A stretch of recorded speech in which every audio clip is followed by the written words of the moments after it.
What players and teams won the first round of the 2018 NFL Draft on Thursday night? What were the best picks and what were the worst? While some players were selected earlier than expected and some teams ended up with great value, other players fell and other teams reached. Sign up to the NFL Draft live on DAZN in Canada. Here's a look back on a crazy and unpredictable round 1 with the first 32 picks now etched in NFL Draft history.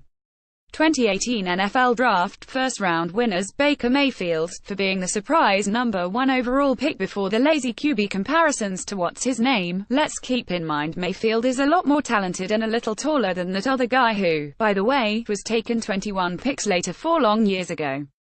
Cleveland could afford to be enamored by Mayfield's upside with Tyrod Taylor as the short-term solution. In the end, the Browns needed someone with a loaded college-winning resume and an it factor. After looking closer at Mayfield's arm and accuracy and less at his athleticism, this pick made a lot more sense for both sides. Giants, for not trading down and for drafting Saquon Barkley. Dave Gettleman didn't disappoint the Big Blue faithful of Barkley by making this the gold jacket-type player of choice. New York, only 2 years removed from making the playoffs on the strength of its defense, needed a feature running back a lot more than a future franchise quarterback. Barkley will go to work and be as explosive as he was at Penn State. Jets, for ending up with Sam Darnold. The Jets were attached to Darnold before the beginning of last when he was set to be the number 1 overall pick while they were the absolute worst team in the NFL. It all lined up in the end, as the team desperately needed a rookie capable of handling the big market spotlight. Darnold and Cleveland never felt like a good player-city match. Tom Brady, for the Patriots, drafting Isaiah Wynn and Sony Michel. So the Patriots didn't draft a quarterback or defensive help. They instead went for an interior offensive lineman they hoped to mold into a starting tackle, then a running back built more for their passing game. The fact that New England didn't take Brady's successor and double down to help replace what he lost, Nate Solder, Dion Lewis, should please the veteran QB, especially with a wideout likely to come on day 2. Von Miller, for the Broncos, adding Bradley Chubb. John Elway had to throw away any thoughts of taking a passer when the draft's best and can't-miss edge rusher fell right into his lap at number 5. Miller celebrated as much as Chubb did with this selection, as the All-Pro now has a tag-team partner to wreak havoc on quarterbacks and revive a sagging pass rush. The backbone of the Broncos' defense is still standing tall. Buccaneers, for loading up on picks and defensive linemen. The Bills gifted the Bucs 2 second-rounders for a mild 5-pick climb up the board, and Tampa Bay still ended up with a stud at number 12 in Washington's Vita Vea, the best defensive tackle in the draft. Tampa Bay has remade its interior front around Gerald McCoy, and Vea should get plenty of chances to eat space right next to him. The Bucs wisely are trying to copy the Eagles' inside and outside. Saints, for going all in with Marcus Davenport. New Orleans will catch heat for giving up an extra first-rounder next year's 2 NFC rival Green Bay in order to move up only 13 spots from No. 27, but such a move matches the theme of the team's offseason after it acquired inside linebacker Demario Davis and nickel corner Patrick Robinson. The Saints got deeper and rangier in their pass defense, and Davenport, a freakish athlete, can be an immediate third-down monster opposite Cameron Jordan. Chargers, for catching a falling Derwin James. The Chargers' defense is pushing to be the best in the NFL with this steal.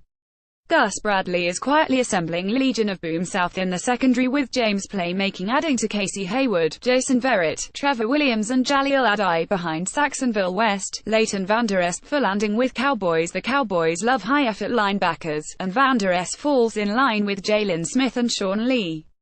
Vander Esch also finishes as furiously as he pursues. He is built to cover a ton of ground, likely on the strong side. He was worth all the cheers for the home team of the draft. Offensive lineman, for going higher than expected. Quentin Nelson to the Colts at number 6 was a no-brainer to support Andrew Luck and their running game. But how about his Notre Dame teammate Mike McGlinchey going much higher than expected, to the 49ers at number 9 in a chain reaction? UCLA tackle Colton Miller jumped up to number 15 to the Raiders, while Wynn at number 23 capped the run on versatile interior linemen with Frank Ragnow Lions and Billy Price Bengals. There's still good second-round value left in players such as UTEP's Will Hernandez, Iowa's James Daniels and Texas' Connor Williams. They won't wait long to hear their names called.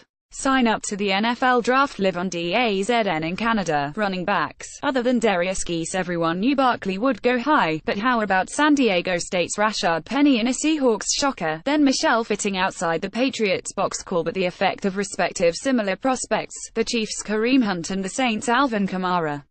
Those guys outproduced their draft status last year after being taken well behind the Jaguars' Leonard Fournette and Panthers' Christian McCaffrey. Through that realization, however, it didn't make sense to leave out Geese, the clear number 2 RB in the class. Ravens, for rebooting their offense with Lamar Jackson and Hayden Hurst. Joe Flacco no longer has a firm grip on the starting job beyond 2018. The Ravens' revolving door of offensive coordinators has stopped on Greg Roman, a master of turning mobile QBs into stars in a West Coast-hinged offense. Jackson's athleticism and Hurst's big move target play right into that. Think the best of Colin Kaepernick and Vernon Davis on the field for Roman in San Francisco.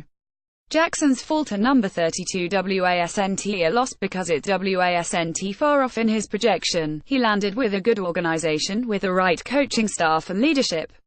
2018 NFL Draft, first-round losers, Bills, for trading up and drafting Josh Allen. The Browns and Jets passing on Allen, on top of the resurfaced, character-damaging tweets and an inaccurate apparently didn't raise red flags for the Bills, who threw away their entire second round to draft him. The idea that Allen is a good QB for the harsh conditions in Buffalo is overblown. Now the Bills are stuck with overrated stopgap A.J. McCarron and a project player. The city team player scheme is off here. Josh Rosen, for being drafted 4th among QBs. Rosen, when interviewed after his selection, declared that there were 9 mistakes made before he went number 10 overall to the Cardinals. With Sam Bradford and Mike Glennon as his competition, this might work out well for Rosen for both the short and long term. Still, 3 QBs being selected before him was total disrespect for his talent and moxie. It's clear his personality and outspokenness scared a few teams away. It was a rough night of mixed emotions, though it wasn't quite Aaron Rodgers in 2005 rough. More NFL Draft analysis for all 32 first-round picks. Wide receivers, for being overlooked until pick number 24. The Panthers and Falcons matched each other in the NFC South by taking the first 2 wide receivers, Maryland's DJ Moore and Alabama's Calvin Ridley. But after a first round in 2017 that saw Corey Davis, Mike Williams and John Ross all go in the top 10, there was more proceeding with caution this year. Moore and Ridley, however, landed in great spots with top QBs for established contenders. Courtland Sutton, the SMU standout at wideout, was hoping to get his name called by the Cowboys. Unfortunately for him, Dallas decided to wait for its Dez Bryant replacement, and Sutton wasn't the right type of receiver for Carolina or Atlanta. His best landing spot now looks like Arizona in the second round. Harold Landry. What happened? The Boston College pass rusher was supposed to be selected after Chubb and Davenport. Instead, teams probably were worried about whether his lack of ideal size and strength might keep him from maximizing his burst and moves toward the quarterback. The Browns need to think about him hard overnight after not taking Chubb in round 1. Packers and Vikings, for dissing Josh Jackson at corner. Green Bay traded down and ended up with Louisville's Jair Alexander, while Minnesota stayed put and got UCF's Mike Hughes at number 30. Neither corner should have gone ahead of Jackson, the Iowa prospect who'd wasn't taken in round 1. Alexander has more flair, but Jackson is more well-rounded. Hughes might be limited to slot duty, while Jackson has more immediate starting ability outside. Jackson would fit the Colts early in round 2.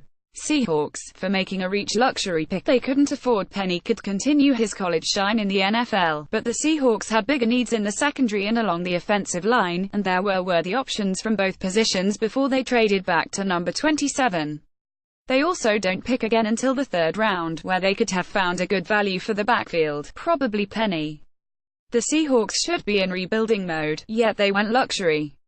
Heck, even wide receiver at tight end would have made more sense. Steelers, for not drafting with the Super Bowl window in mind. It was a nice story that Terrell Edmunds, the safety from Virginia Tech, followed his former Hokie brother, Tremaine, a linebacker who went to the Bills in the 1st round. It was even an inspiring pick with Ryan Shazier coming to the podium for Pittsburgh. But, unfortunately, Van Der Esch and Rashaan Evans going before the Steelers pick cost them a chance to draft a Shazier replacement. They needed some safety help, but Sean Davis and Morgan Burnett make the position viable for 2018. Pittsburgh's competition in the AFC, New England and Jacksonville, made picks to bolster strengths now, while the Steelers thought more about a future weakness. Roger Goodell. He got booed in Dallas at Jerry Jones' house. He didn't get to shake the hand of the number 1 overall pick since Mayfield did not attend the draft. It's time for the NFL to stop making the commish the centerpiece of each pick, instead having a more entertaining celebrity gulp MC. Sign up to the NFL Draft Live on DAZN in Canada.